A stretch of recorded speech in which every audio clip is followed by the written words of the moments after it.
他不是要守孝以示天下吗？我怎能去阻止他呢？不过，这后宫之内，凡事即使你想退到墙角数学，要瞒过本宫，绝非易事。连日阴霾密布，今日终于放晴了，恰如皇上英明，嘉怡姐姐伏碧，为礼堂江山展现一番新景象。我说呢，婉儿为什么能得到太上皇的器重？你看，你看，这甜言蜜语说的本宫是乐在其中啊！妹妹谢姐姐的赞赏。好了好了，你看，难得今日好天气，我们不要枉费了这好天气。走，陪姐姐到浴池观鱼赏花去。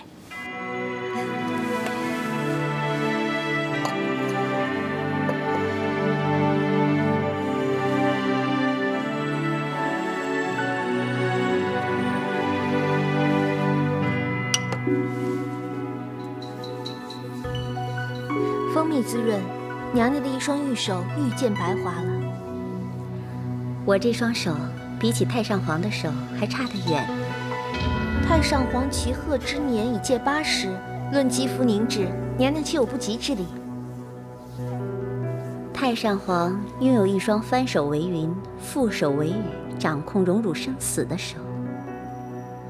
恕奴婢愚钝。当今皇后乃真正的后宫之首，为何娘娘不与之靠拢？何以见得？太平公主虽有隐退守孝之意，言辞间却存拉拢之心，言行有别，必有所图。娘娘何不如实相告，取得皇后娘娘的信任，借此立功？皇后与梁王靠拢，表面上来看，确实是比公主还强。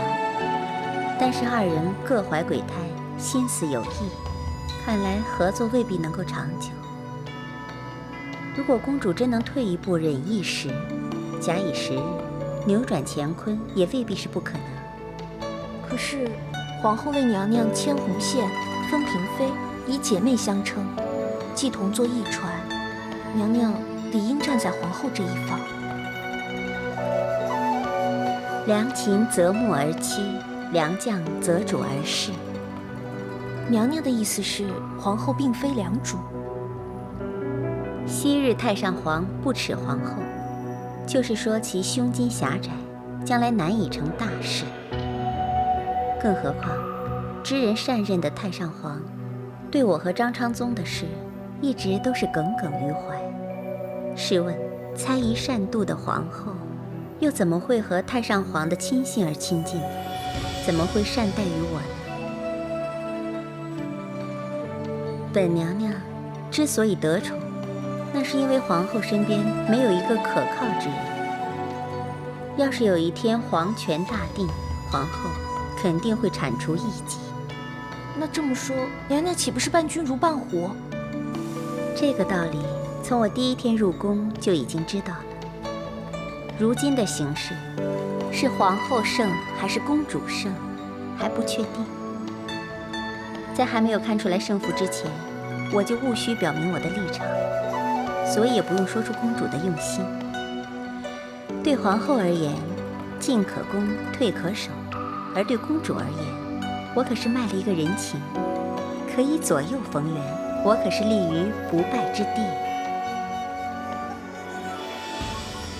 我几地生死都能逃过阎王耳目，这岂是只靠运气？要知道，侥幸只是一时，要活命就要靠实力。凡事留一手，不是为了别人，只为了给自己留一条后路。关于赈灾一事，两位大人进行如何？回禀太子，一切仍在筹划之中。筹划？瑶州灾情已趋严重，刻不容缓，你何以仍在筹划中，而未有实际行动呢？太子殿下，请稍安勿躁。要知道，赈灾之事所牵扯的范围甚广，岂能轻率处理啊？张大人，你乃工部尚书，要拨钱粮与人手分配，对你来说岂有难办之理？太子殿下久居宫中，对世事不甚了解。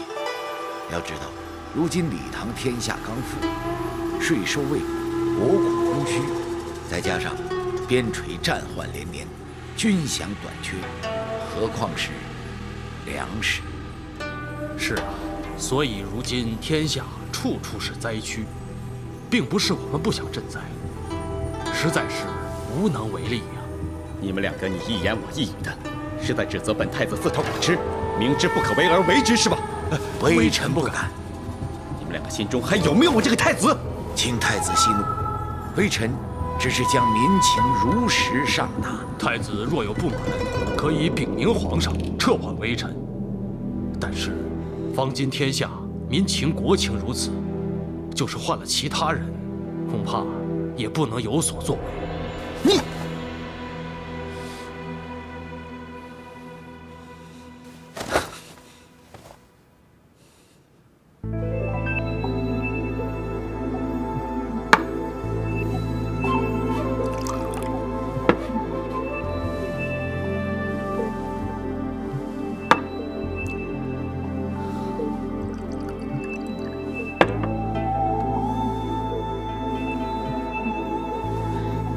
美酒应该慢尝，饮得太急，只会白白浪费琼浆玉液。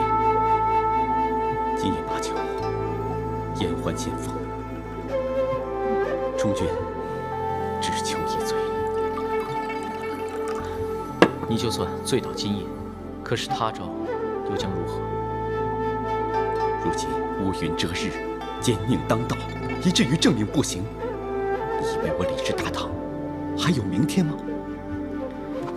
不过区区2个尚书挡路，就令太子你一蹶不振，精神萎靡，在这借酒消愁吗？我是眼见武三思的党羽，为了一己私利，任意妄为，不顾百姓苦困，我感到沮丧。其实赈灾一事，明显是皇后要置太子于万箭穿心之地，一方面要太子彰显功绩，另一方面又出手阻挠，到头来让太子事倍功半，成为众矢之的。既然明知道是吃力不讨好，何以你还要强出头来？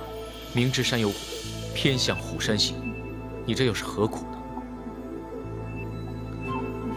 我不入地狱，谁入地狱？你就不能不管赈灾之事？俗话说得好，退一步海阔天空啊！我退容易，但是13万灾民如何能退？他们现在个个是处在水深火热之中，前是悬崖，后无退路，进退两难。纵使赈灾之路再艰苦，我绝不会轻言退缩。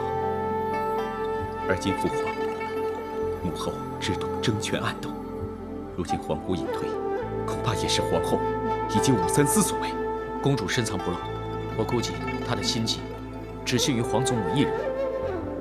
若非心甘情愿，她人亦是难以勉强。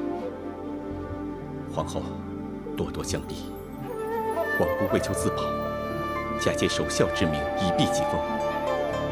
虽然是虚情假意，但也是形势所逼，并不为过。太子，您仔细想想，公主退守不仅可以赢得名声，除此之外，还能堵住皇后的攻势。这样连消带打，真的是奇高一招吗？如果要我和皇姑一样，为求自保而置百姓的生死于不顾，这种事我不屑为之。赈灾之事，我是管定了。纵使前方的道路再艰辛，我也会排除万难坚持下去，还天下万民一个公道。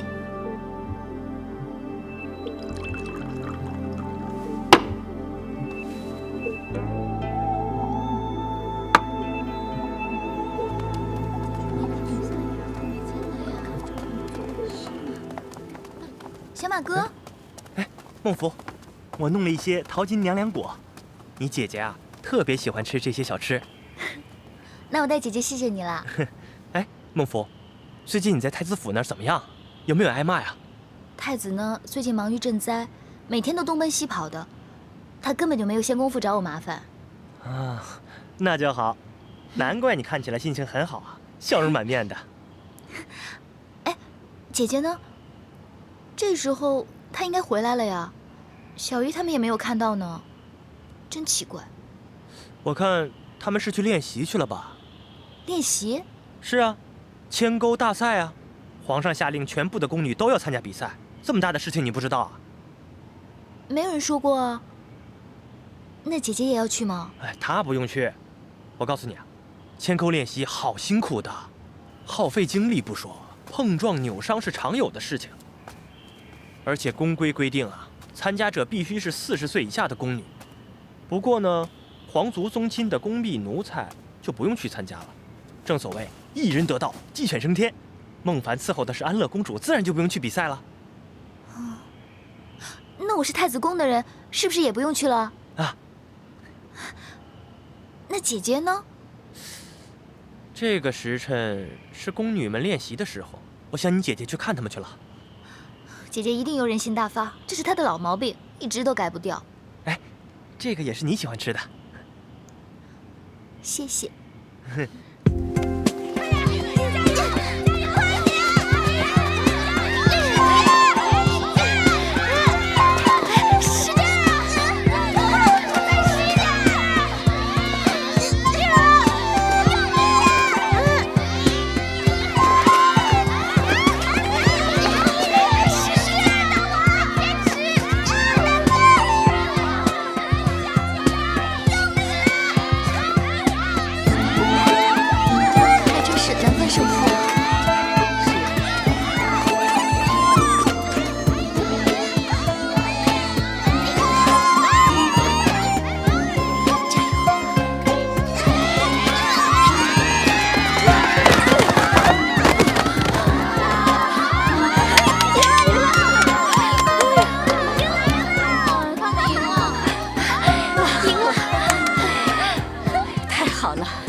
就是啊，来，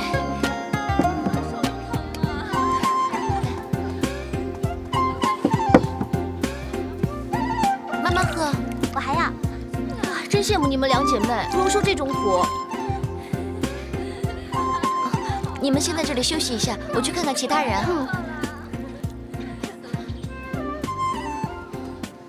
来，大家都累了吧？来喝点水吧。还有谁说？我也要。来，慢慢喝。给我一碗。我也要。给我一点，给我一点。别着急，慢慢喝。谢谢啊。慢慢喝。哎，我也要，给我。给。慢慢喝。姐。来，还有谁受伤了？要不要上点药啊？你看你，忙得满头大汗的，看上去比他们还辛苦呢。我们这些算什么呀？他们呀，足足练了2个时辰，人都给累坏了。真想不明白，牵钩比赛有什么好玩的？不过是2帮人你拉我扯，皇上皇后竟然乐此不疲。我听小马说，皇后娘娘对牵钩比赛非常投入。记得有一年战况非常激烈，足足比了1个时辰，他们都还未分胜负呢。最后由上福局的宫女胜出。皇后娘娘看了之后非常高兴，赏每人1颗珍珠，那可是他们1年的月钱呢。你看他们快被烈日给晒晕了，不要说是1颗珍珠，就算是夜明珠都弥补不了。姐姐，我们做宫婢的哪有不辛苦的时候？受皮肉之苦也是家常便饭啊。来，姐姐，你打算什么时候回掖庭局啊？他们还要再练1个多时辰呢。我听小马说，我们侍奉太子公主的根本不需要参加比赛。姐姐，你在这边只会跟他们受苦。可是我不能丢下他们不顾。小福，你要是累了就先回去。我怎么可能丢下你呢？那你就是愿意留下来陪姐姐了。有你这样的姐姐，做事都要比别人多做1倍。我的好妹妹。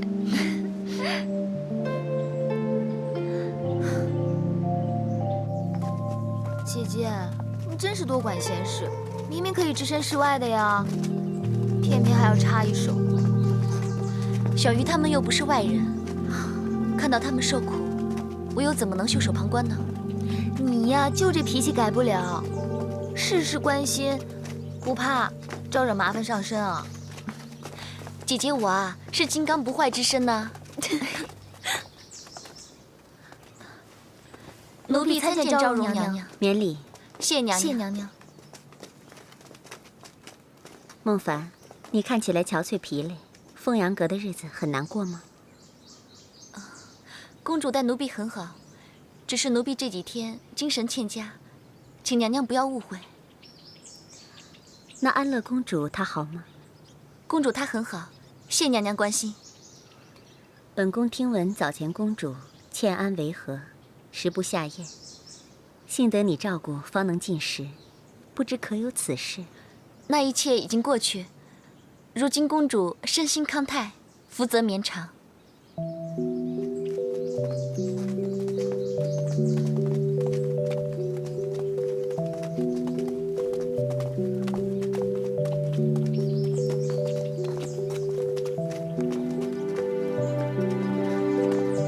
姐姐，你跟他那么熟，有问有答的，交情匪浅。昔日服侍太上皇的时候，昭容娘娘曾经多次陪太上皇下棋对弈，算是有几面之缘吧。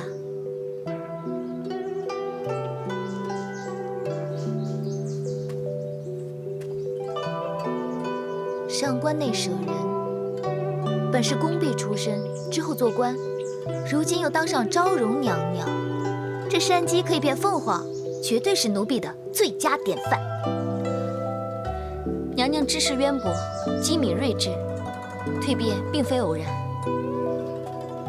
姐姐，如果你跟娘娘交情匪浅的话，那你一定要好好的攀附讨好。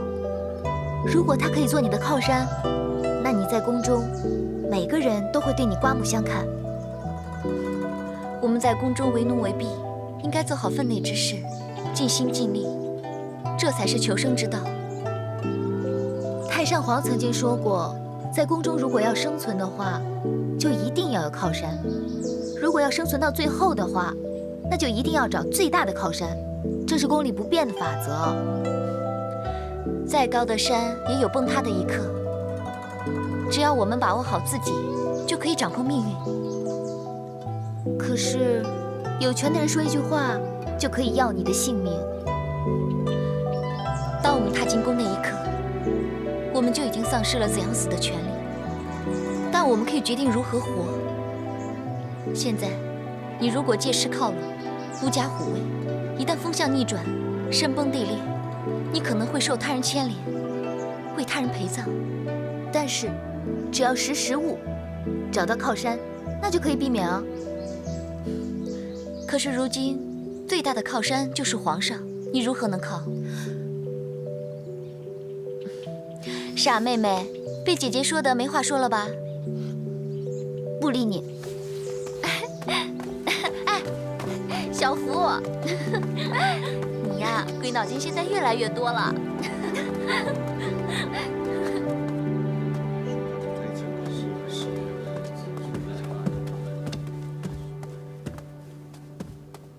参见太子殿下。为何只有你们几位大臣？其他6位大臣呢？何以迟迟未见？禀太子，今夜就只得诸位大臣商讨赈灾之事。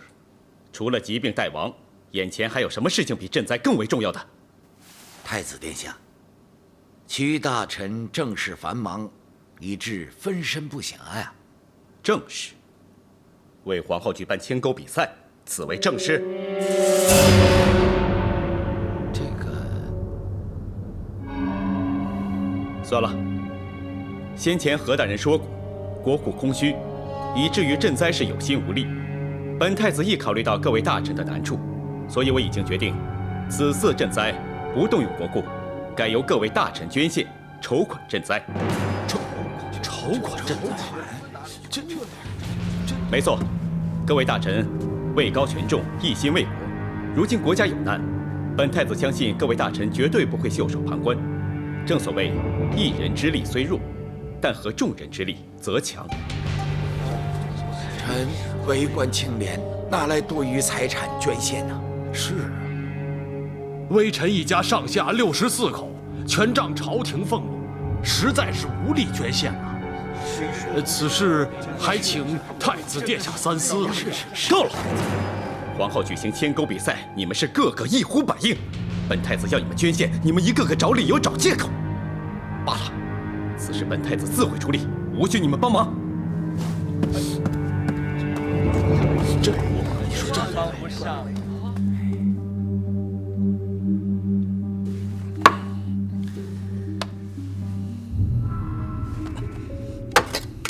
再去拿酒来。恕奴婢直言，这已经是今晚的第10壶了，酒能伤身啊。连你也违逆我的意思是不是？奴婢知罪，这就去拿酒。太子要是醉死了，皇上怪罪下来，到时候奴婢就陪太子一起下黄泉，在那边伺候太子。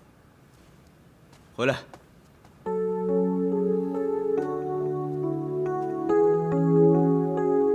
是我不对，今天我的心情实在是坏透了。那你还要喝酒吗？不喝了，再喝下去啊，酒后失言，连你这个丫头也不理我了。那奴婢这就去帮你倒杯茶，解解酒。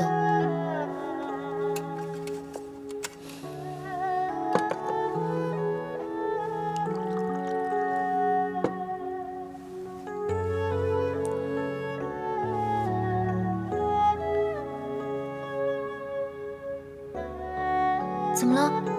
茶不够热啊？不是，我是想到扬州13万灾民，现在连滴水也没办法喝，我却在这儿，又是喝茶，又是喝酒的，喝在嘴里的滋味，就像是百姓的血与泪。那些所谓的忠臣贤将，个个都是虚情假意、没良心的人，竟然为了一己私利结党营私，全都置百姓的生命于不顾。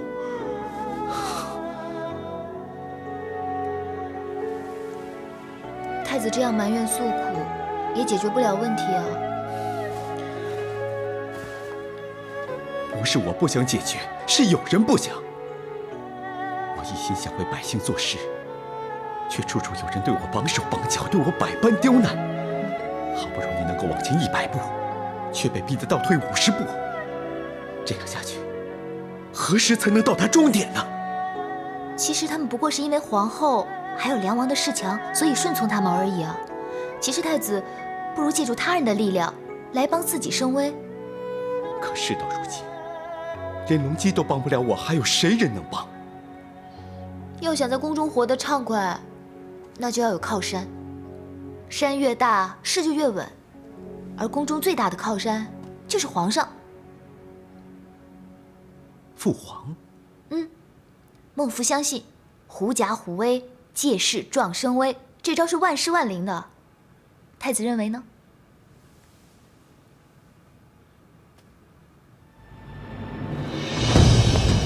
唱，唱，唱，唱。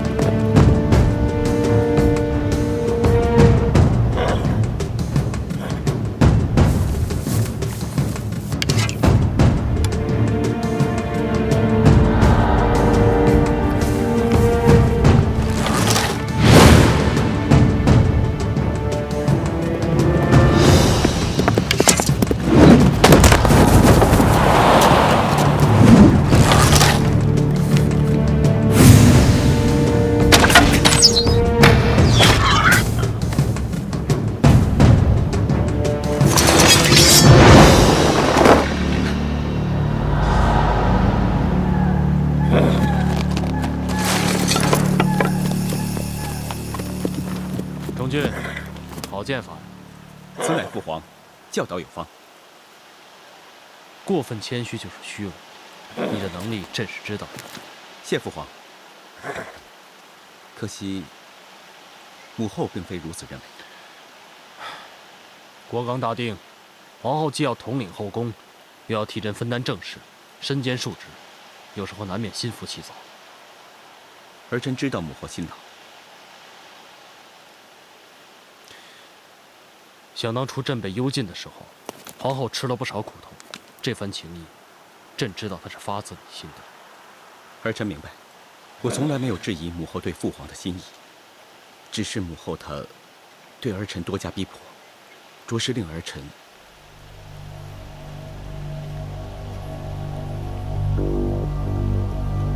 爱之深，责之切。皇后是想让你多些历练，等到她儿有能力治国之时，尽显我李家风范。儿臣明白母后苦心，指望母后有一天也能够明白儿臣的心意，少一份猜疑，多一份信任。这是一定的。朕今天很高兴，非常高兴。看到崇俊你剑法如神，说吧，你要父皇赏赐你些什么东西？谢父皇，恭敬不如从命。儿臣想要的是，皇上下令赈灾，离京已逾半旬，请问各位大臣，进度如何？啊，微臣仍在联络各地地方官，查点粮仓，以确定是否有余粮，以供赈灾啊。太子殿下，一切都在进行之中，相信假以时日，赈灾之事必定办妥。好，既然一切已在紧急筹划当中，本太子也知道此事无法强人所难，那就顺其自然吧。周公公，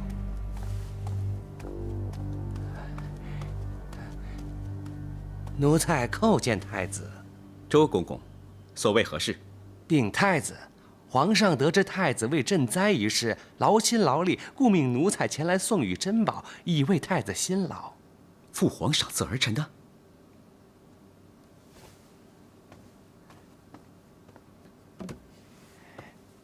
奴才告退。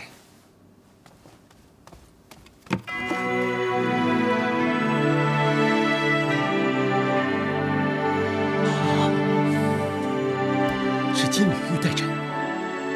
金缕玉带枕，乃洛神真福之物啊，可谓是皇上的挚爱呀。《史记》记载，此玉原为洛神真福之父真意的指镇，只为失手砸碎。后来由当年琢磨和氏璧的后人7日7夜细心切琢，再以名匠以金线铝缠而成啊。玉枕制工精细，触手生温，加上洛神真符耳鬓厮磨，从此此枕便是名扬千古啊！稀世珍品。父皇得知此次赈灾是困难重重，父皇竟然愿意忍痛割爱，献上他的珍贵的金缕玉带枕作为筹款赈灾之用。父皇这番心意，崇俊代天下万民叩谢。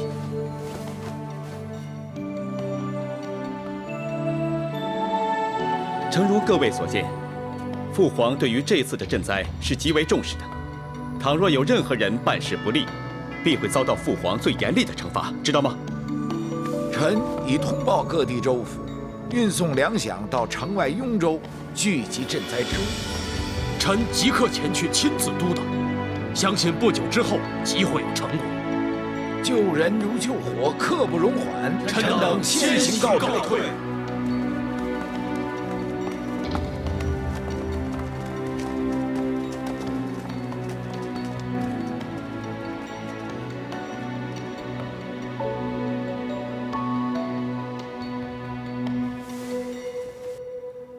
打开来看看。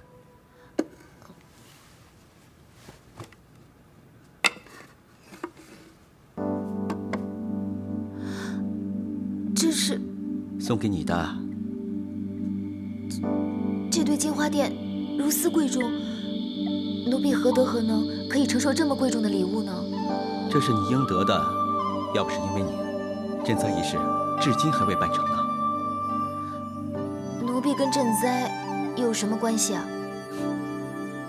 话是你说的，怎么，你忘了？我说过什么啊？狐假虎威。记起了没有？想要在宫中活得畅快，便要依傍靠山。这山越大，事就越稳。而宫里面现在最稳的靠山，就是当今的皇上。朕今天很高兴，非常高兴。看到成俊你剑法如神，说吧，你要父皇赏赐你些什么东西？谢父皇，恭敬不如从命。而臣想要的是父皇的金缕玉带枕。你要朕最爱的玉枕？是。君子不夺人所爱，而臣只是想借金缕玉带枕把玩几天，也就心满意足了。好，回宫之后，朕立刻差人给你送过去。谢父皇。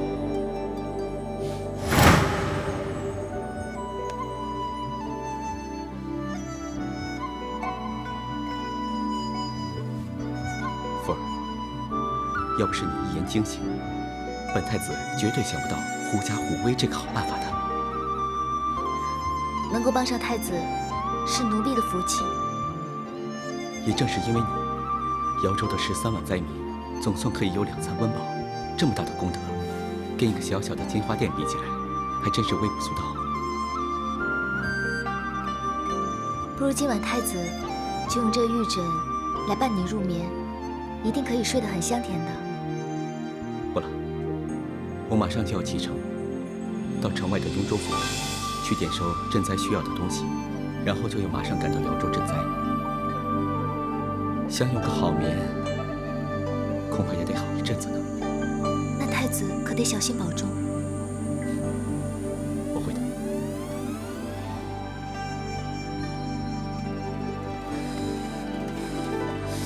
忍着点儿。姐姐，哎，小福，你回来的正好，快过来帮忙。你们这旧伤未愈，新伤又治，就算是金疮药也无济于事啊。那有什么办法？比赛日期逼近，我们的练习也就越来越狠了。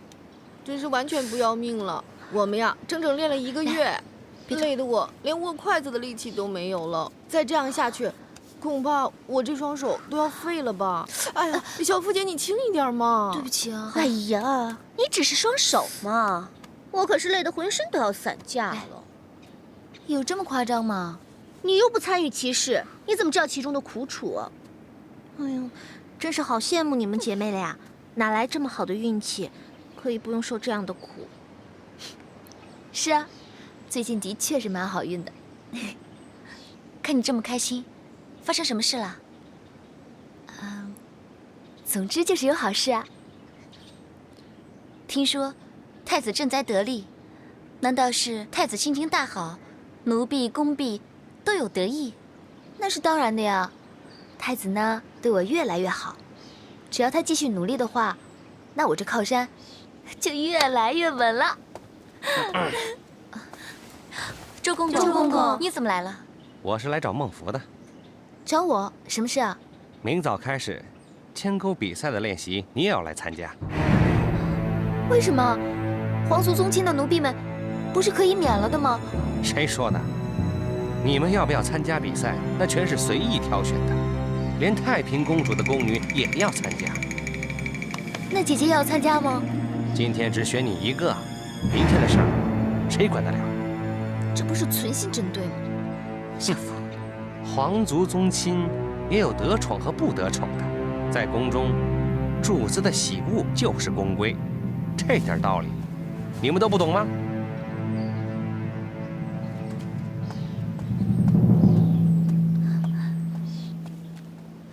太好了，现在我们又多了一个人，那我们的胜算就又高一筹了。要说你这个君儿啊，总是不会说话。什么呀？我也是为大家着想嘛。是他自己说的呀。他最近运气比较好嘛。好啦好啦，大家都不要再斗嘴了嘛。小福姐到底是哪一队的？我们到现在还不知道啊。小福，没事的。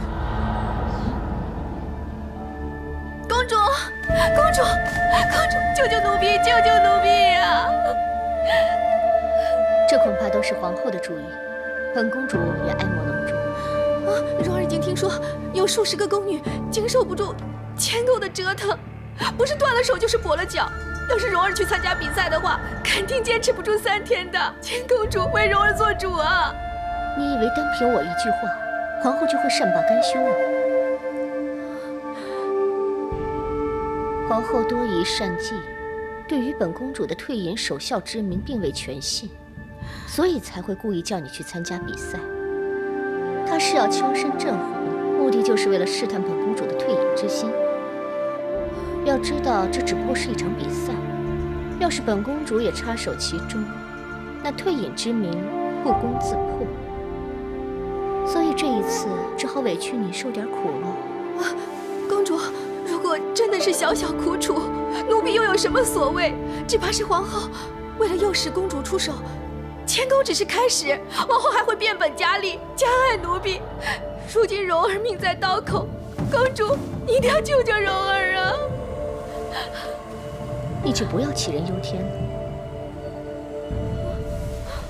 皇后的心思变幻莫测，谁也不知道下一步她会如何走，一切就顺其自然，见招拆招好。总之，本公主答应了，绝对不会见死不救。公主，可是，难道你认为要保一个奴婢的命，本公主连这点本事都没有吗？奴婢不敢。蓉儿，你是薛少的亲侄女，就是我的人。当年碍于形势，没有能够保住薛少，我说过，绝对不会再让任何人带走本宫的人。你明白吗？奴婢明白。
今天练习时辰已到，大家可以回去休息了，明天再继续。啊，走了，走。怎么了？我的脚扭到了。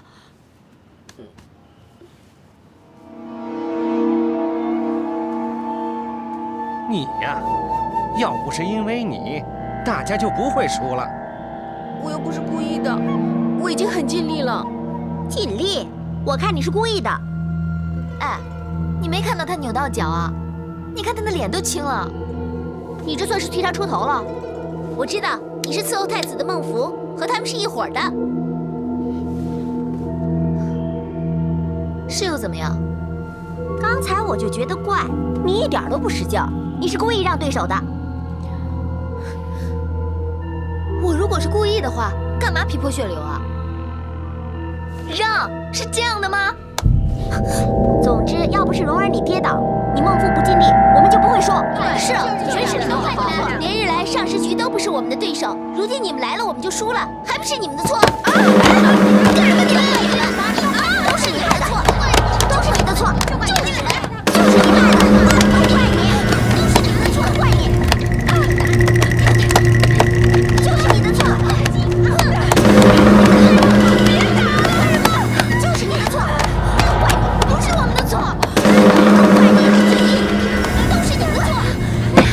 住手！不要打了，不要打了！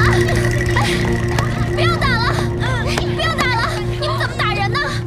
蓉儿，你没事吧？蓉儿，蓉儿，怎么样啊？小福，他们为什么打你们啊？他们输了，不服气，所以才拿我们出气的。练习牵钩已经够惨的了，现在连自己人都落井下石，这地方不能待了。蓉儿，先起来，来，先起来再说。来，慢点。娘娘独自对弈已经整整1个时辰，要不要稍事休息？从前太上皇一个人能对弈3个时辰，体不乏，眼不疲，神不倦。奴婢真不明白，一个人对弈有何乐趣？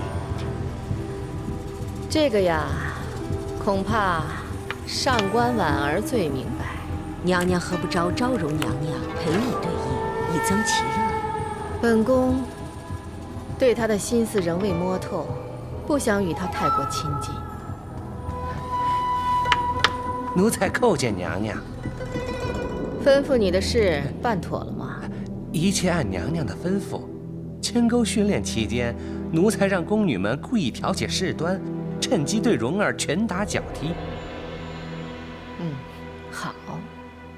娘娘这一招真能试出太平公主的心意吗？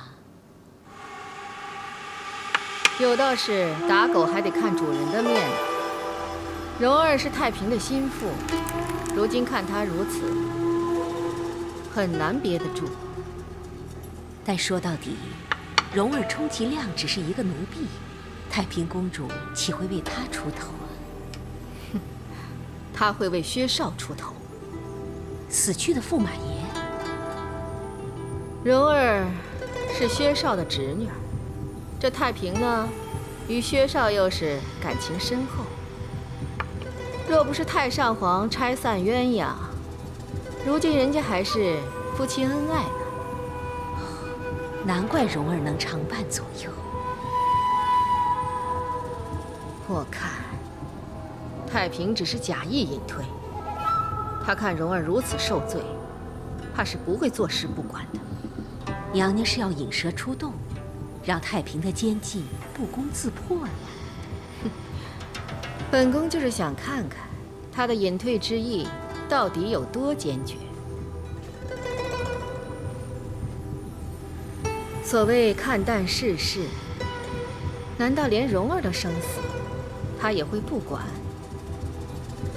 吩咐下去，继续针对蓉儿。遵旨。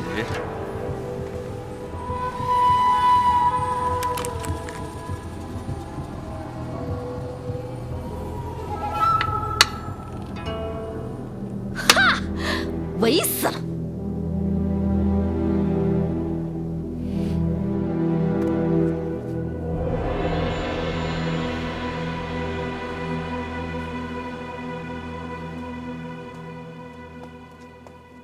公主，先休息一下，喝杯茶吧。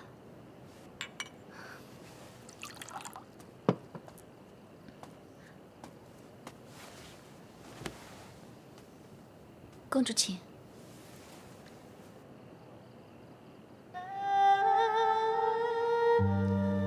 公主绣的何以又是燕子呢？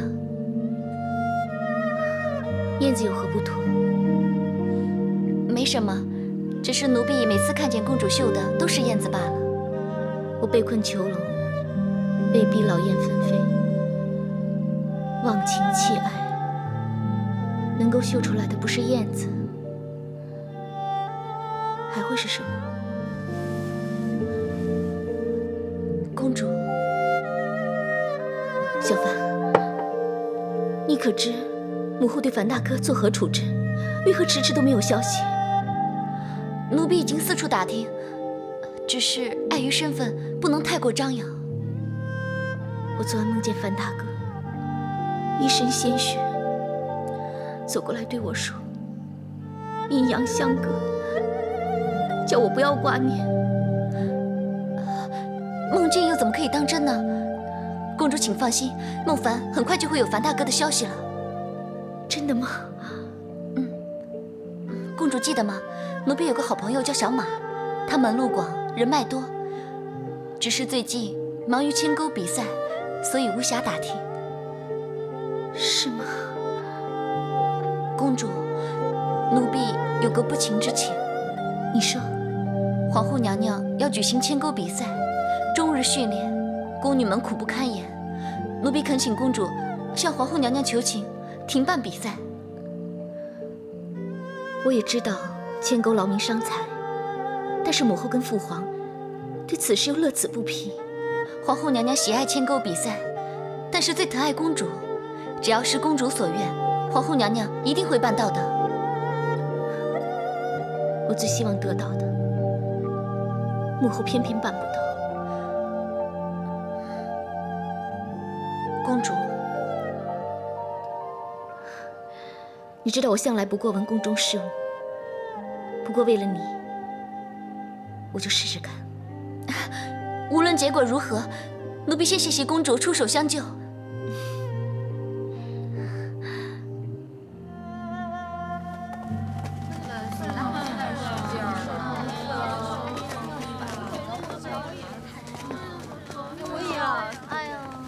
怎么样？你们有没有受伤啊？没有。怎么样？你们有没有受伤啊？我受伤了，小凡姐。你们相互帮忙擦一下。好疼啊！你看，小凡姐，小凡姐，小鱼，怎么样？小凡姐，你们怎么样？哎呦，这样地狱般的日子还要过多久啊？就3天了。后天就要比赛了，我这1个月就连拿筷子的力气都没有，人都瘦了1圈。我真觉得挨不过这3天了。可以的，大家不要担心，不就还有3天吗？很快就会过去的，加油！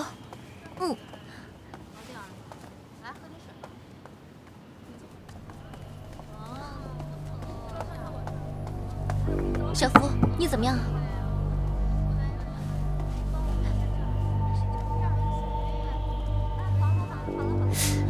忍着点，疼。我一定要努力熬过去。只要太子回来，我就……牵钩比赛是皇上皇后的意思，就算太子回来，又能怎么样呢？我真的不明白，牵钩有什么好玩的呀？劳民伤财，折人性命，上面的人看得欢心。下面的人呢，以命相抵。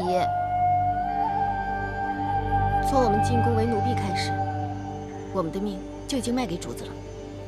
主子一句要你死，你就不能活？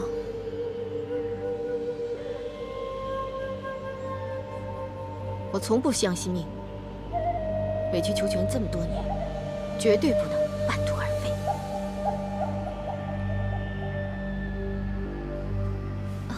蓉儿，你的手也受伤了，我帮你涂药吧。哦，没事，我自己来。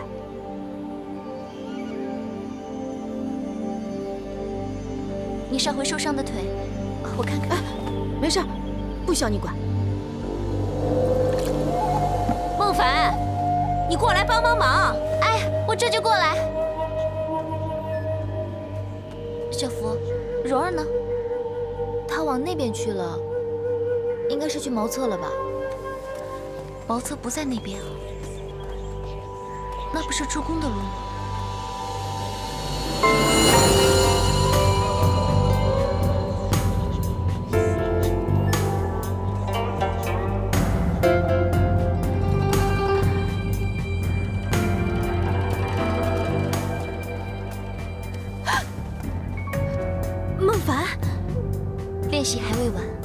急去哪里啊？我突然想起，太平观还有事情没有做，我要赶紧回去。这是出宫的路，你应该知道，宫女潜逃出宫是死罪。谁说我要逃走啊？你不要含血喷人啊！你骗得了别人，骗不了我。我没有功夫跟你瞎扯。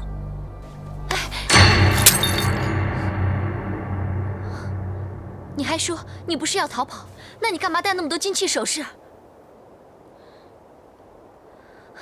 我刚才想给你抹药的时候，被我无意中摸到，我就猜到你想潜逃出宫，然后在这儿遇见你，就证明我估计的没错。我求求你，你放过我吧！我现在非走不可，留下来只有死路一条。可是你这一走，就会被终身缉捕，也不见得是条生路啊。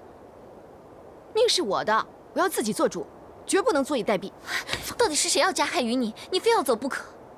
这件事你管不着，你放手，让我走啊！哎呀，宫门守卫森严，你逃不掉的，我不能看你白白送死啊！我自有办法。你放手啊！我不放。虽然我不知道是谁要加害于你，但是我知道离宫不是唯一的出路。要蓉儿死的人是皇后娘娘。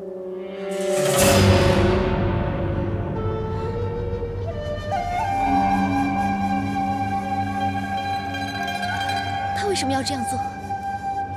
他怀疑太平公主守孝退隐是阳奉阴违，所以要借蓉儿这条命来试探公主的决心。娘娘的手段，你不是未曾见过。她以我做诱饵，引蛇出洞啊！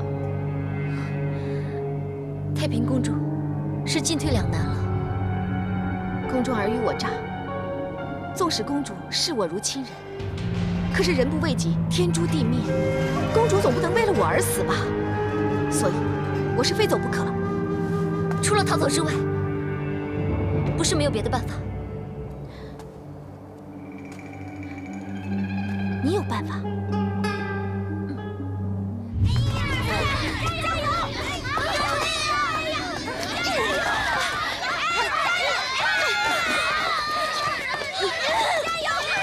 这两招不分上下。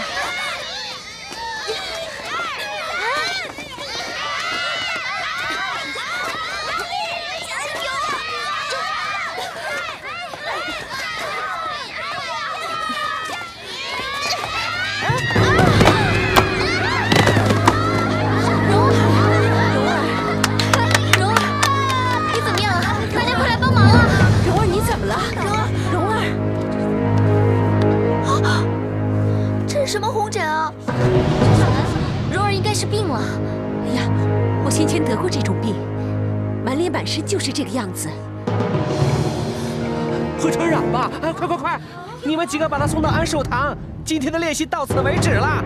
哎，其他人都给我留下，把这给我彻彻底底清洗一遍。快快快！来，大家帮忙！来。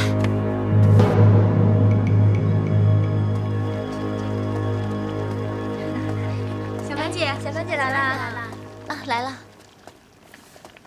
蓉儿，哦，来，怎么样？好一点了没有？睡了一大觉，精神好多了。你在这里住的还习惯吗？相比外面的险地火海，这里简直就是蓬莱仙境。你呢，能受得住那个烟就好了。听他们说，是你教他们烧这个药祛病的。是啊，多亏了小芳姐，谢谢小芳姐。别客气，别客气。昔日云霞姑姑生病了，是刘御医教我这么做的。他们还说，是你不辞劳苦，打扫清洁，这里才变成了人能住的地方。是他们太夸张了。孟凡，你心肠真好，幸好有你，我才保住了这条命。大家姐妹相称，干嘛这么客气啊？我给你带了粥过来，吃喝。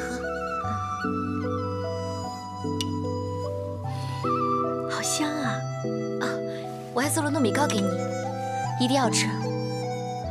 你的红疹不能退，所以就要继续吃糯米。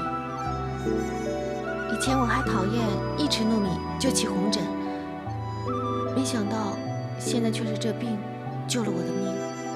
世事难料，你就在这里安心住几天，等比赛一过，你就可以回到太平观了。谢谢你。别客气，来，我先帮你拿着。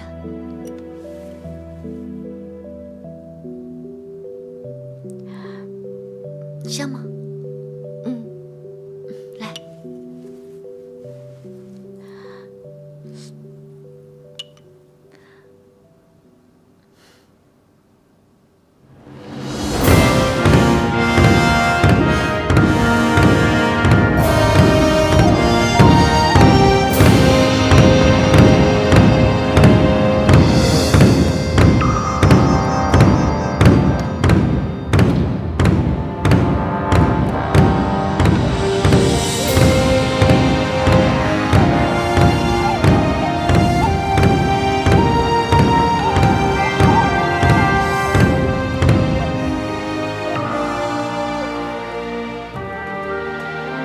禀皇上，未时已到，牵钩大赛可以开始了。牵钩大赛现在开始。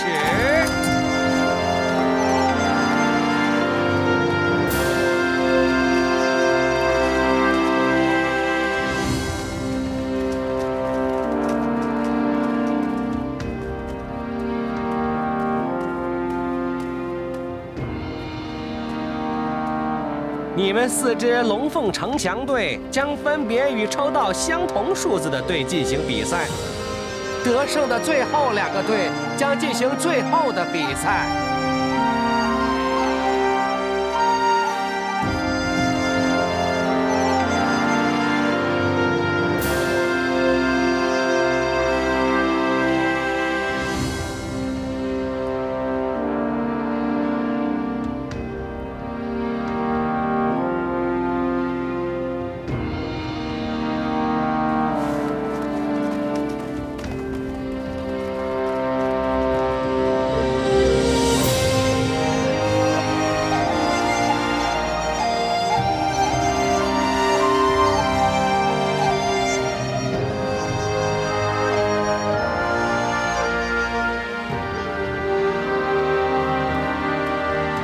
启禀皇上，牵钩大赛可以开始了。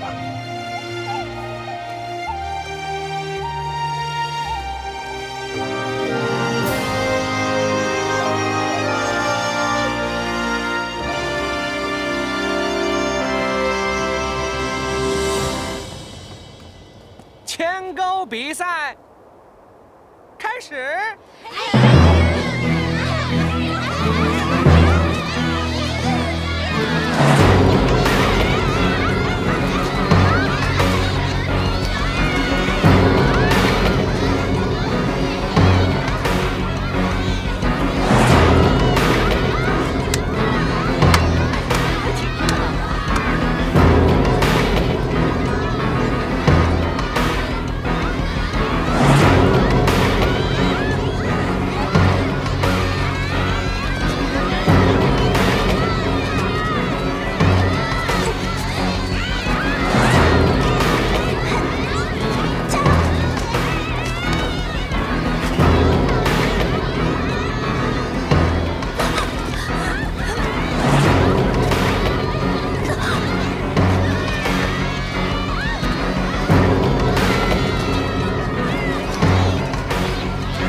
皇上，第2轮比赛准备好了，可以开始了吗？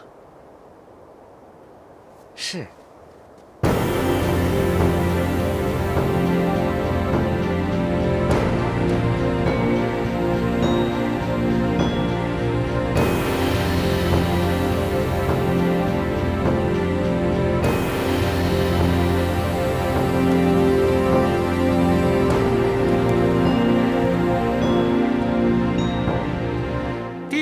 轮比赛开始。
启禀皇上，最后一轮比赛也准备好了，可以开始了吗？怎么不见那个蓉儿啊？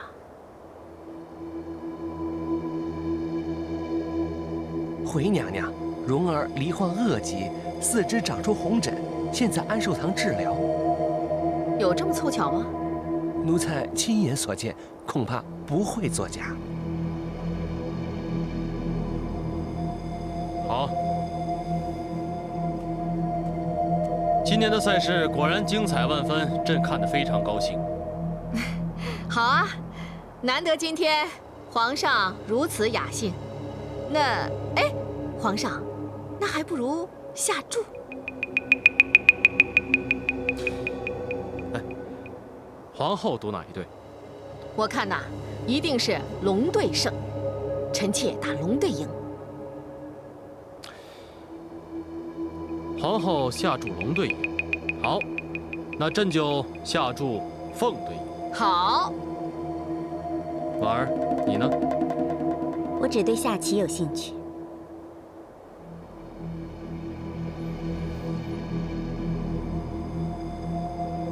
上市局他们已经连胜了2年了，我看他们今年依然是斗志高昂，有可能取得3连霸。所以我压凤队。好，儿臣也压住凤队。我也觉得凤队能赢。哎，皇帝，你意下如何？臣弟还没有主意。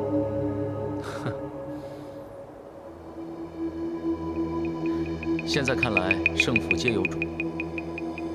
皇上，那臣不如就下注买和吧。和至今还未曾尝试过。如此说来，臣更愿意一搏。好，胜负和皆有人下注，看来这一次的比赛真是热闹。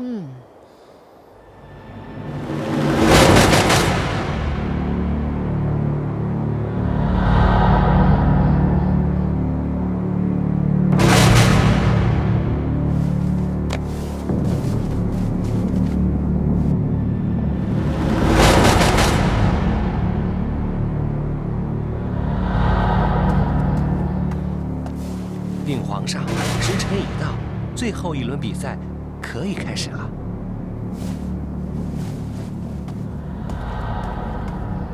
最后一轮比赛开始。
启禀皇上，凤队胜。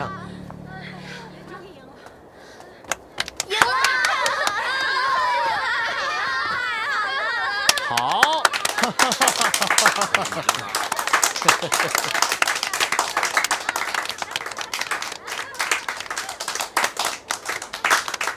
精彩，绝妙呀！只要跟着皇上下注，肯定是错不了的。不过游戏一场，但求与众同乐啊！上福局表现不错，奖励每人1年月钱，以示鼓励。谢皇后娘娘。我说你们呐，啊，平时伺候的都是皇族宗亲，看你们如此丢人，怎么回去见你们的主子呀？有道是胜者赏，败者罚，统统给我拿下！择日斩首。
奖雷掌，叩见公主。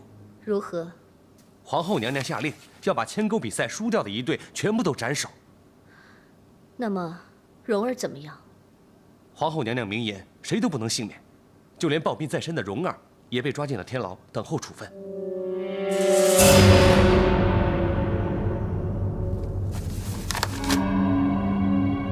皇后，你好狠！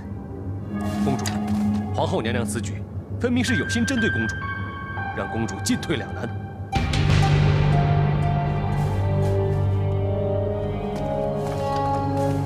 有件事情我要你去办。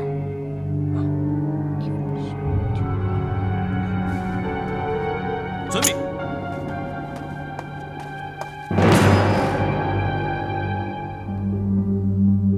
本王实在是料所不及，娘娘竟会如此痛下狠手。有道是无毒不丈夫，这个道理难道王爷都不明白？本王当然明白，只是臣在想，为了把太平公主的心思逼出来，损失这么多的宫女，而娘娘却不闻不顾，实在是巾帼不让须眉呀。要是能逼使太平公主有所举动，牺牲再多的宫女，那也是值得的。这太平公主在太平观深居简出，每天修道念经，表面上与世无争，不问朝廷之事，可是司马昭之心，那是路人皆知啊。本王所担心的是，他会不会为这一区宫女而贸然行动呢？你有所不知，这个蓉儿是薛少的侄女。太平对薛少又是一往情深，刻骨铭心。他跟这个蓉儿啊，虽然是名为主仆，可真要是让太平看着蓉儿无端送命，我看他是按耐不住的。此计甚妙。如果太平为救蓉儿有所异动，我们便可以问他个造反之罪，联手把他铲除。喝茶。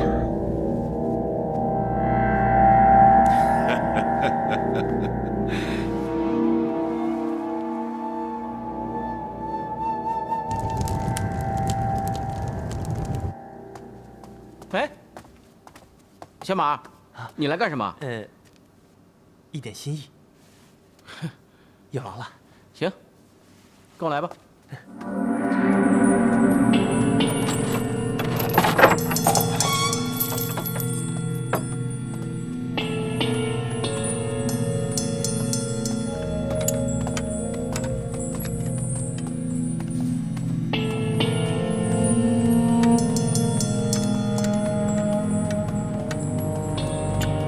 就这里了。这里。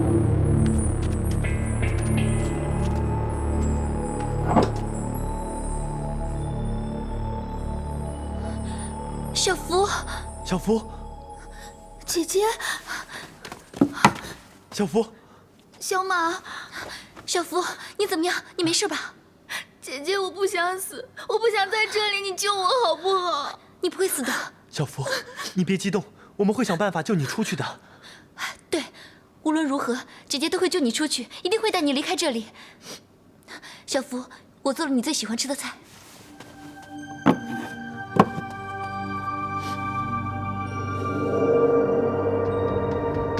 你们别这样，别抢，别抢，别抢，住手啊！小马，算了，他们关在这里也没东西吃，让他们吃吧。小福，来，你也吃一点。我不想吃。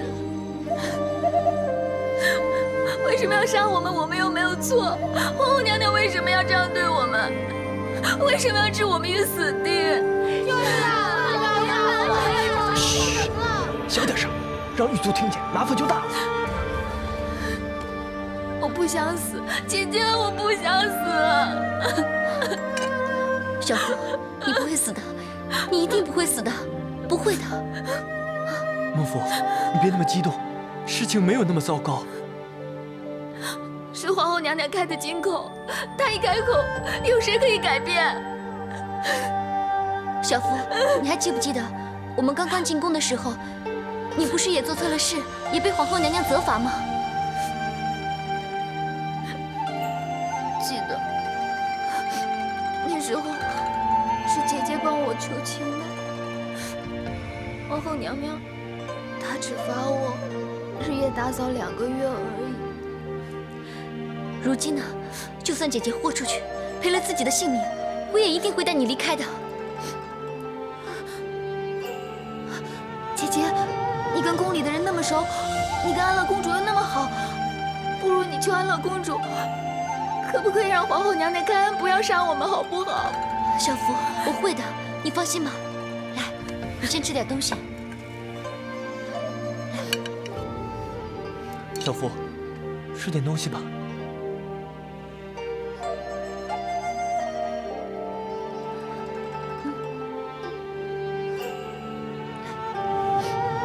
吃吧。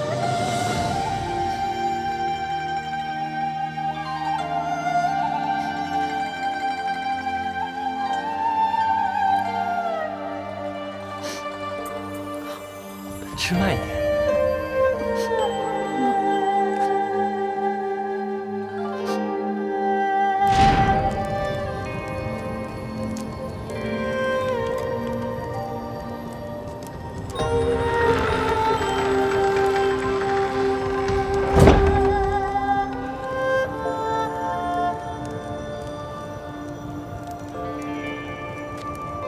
孟凡，你想到救孟福的办法没有？还没有。这还没有？难道我们要看他白白送死吗？小马，我知道你对小福非常关心，但是你已经尽力了，还帮了我很多。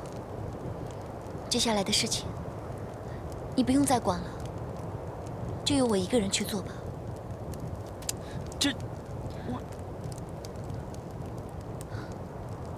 我不想你为了我们姐妹俩再惹上任何麻烦。如果那样的话，我会过意不去的。哎，不行，我小马虽是个微不足道的人，但绝对不是个贪生怕死的人。你们俩的事情就是我的事情，我一定要帮到底。小马，哎，俗话说，3个臭皮匠顶个诸葛亮。我们2个臭皮匠总能想出一个妙计来的。可是我绞尽了脑汁，实在想不出可以行得通的办法。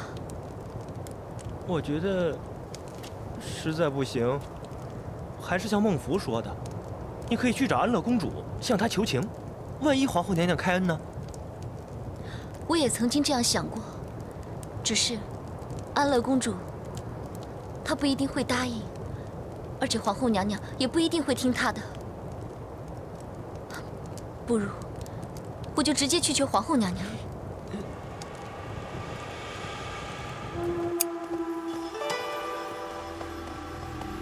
启禀娘娘，宫女孟凡有事求见。奴婢孟凡叩见皇后娘娘。起来吧。谢皇后娘娘。找本宫何事啊？奴婢恳请皇后娘娘网开一面。网开哪一面呢？是不是替谁来求情的呀？奴婢的妹妹孟福，因为牵钩比赛中输了，所以娘娘下令要将比赛中输的宫女问斩。奴婢自知身份卑微，奴婢的妹妹更是死不足惜，但恳请皇后娘娘念在孟福曾经服侍过娘娘，请娘娘高抬贵手，网开一面，免她死罪。孟凡，你别以为你曾经伺候过太上皇，现在又颇得公主的欢心，就可以随随便便的跑来，在本宫面前讨什么人情？奴婢不敢，奴婢只是救妹心切，从来没有想过太上皇跟安乐公主的关系，更绝无半点犯上之心，望娘娘恕罪。是吗？奴婢句句属实，绝无半句虚言。就算娘娘让奴婢一命抵一命，奴婢也绝无怨言。这比赛的胜负早已断定了，谁输了谁就该死。我要你的命，要你的命有何用啊？皇后娘娘，好了，别说了，下去吧。下去。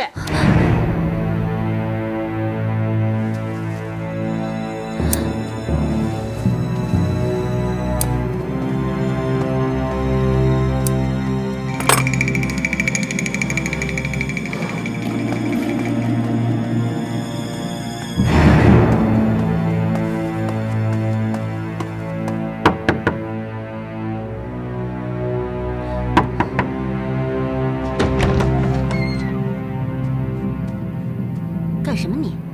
你可知道这里是太平公主清修的地方？奴婢有事求见，求见太平公主。公主岂是你随便就可以见到的？去，有什么事情跟内侍省说，再看公主怎么决定。事情紧急，情非得已，求姐姐代为通传。宫中有宫中的规矩，我帮不了你的忙。如果公主不肯见奴婢，奴婢不会走。放肆！你再在这里撒野的话，小心你的脑袋。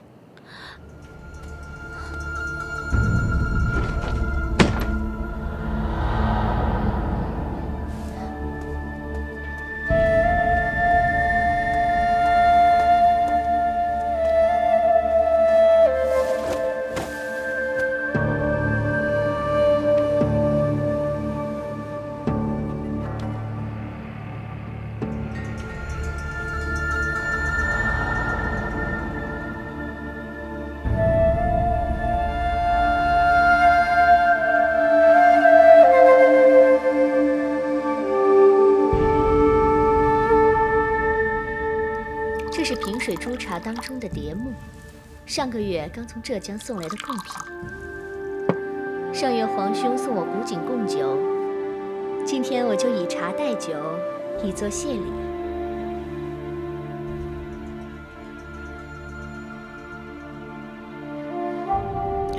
果然是好茶呀！那龙姬就先行带我爹谢过姑姑了。对了，听说太子正在城郊点收粮饷，准备前往瑶州赈灾。据说太子已将一切掂算清楚，准备出发了。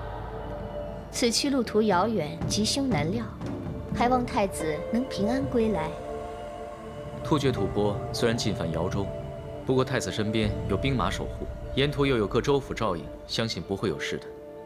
话虽如此，当日皇上分封武王之后，汉阳王张柬之、平阳王晋辉、扶阳王桓彦范、南阳王袁术己、柏林王崔玄伟同调离京，纷纷遇害。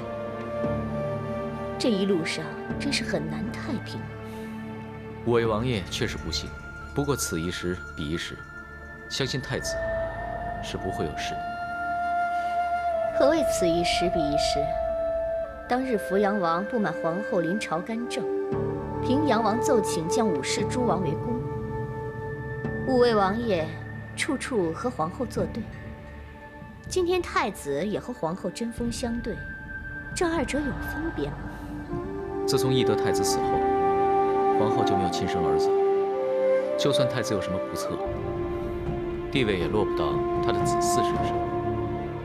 除非……